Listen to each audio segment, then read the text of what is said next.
नमो नमः। एकं दिव्यं वचनं भवतां समक्षम् उपस्थाप्यते। यदेव हितोपदेशकथितमस्ति विक्रमार्जितसत्त्वस्य स्वयमेव मृगेन्द्रता।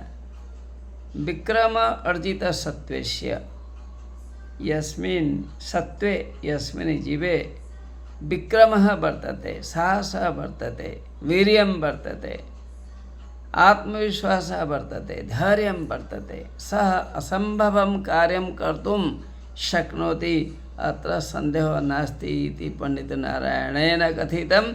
यदेव पूर्वं विदुषा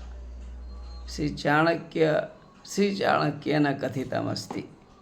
मृगेन्द्रता, मृग एव शक्ति। मृगेन्द्रता अर्थात अत्र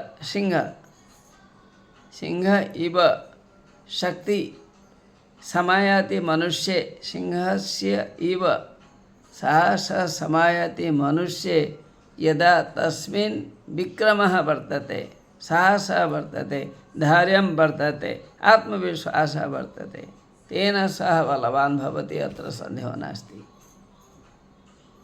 पण्डितनारायणेन एवं कथितम्। एतत् वचनं पूर्वम् एव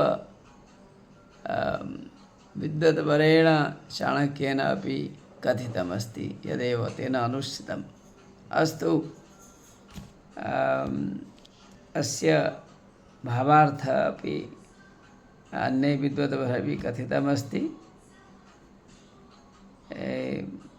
राजत्वं न तु असम्भवं, सम्भवं एव मनुष्येण। यस्मिन् मनुष्ये बुद्धिः वर्तते, बलं वर्तते, कौशलं वर्तते, ज्ञानं वर्तते, प्रतिभा वर्तते, सः एव महान् भवितुम् अर्हति। महत्त्वस्य कारणम् एव साहसः, सृजनशक्तिः, आत्मविश्वासः। अत्र सन्देहो नास्ति। एवं कथयित्वा अहं विररामि। नमो नमः।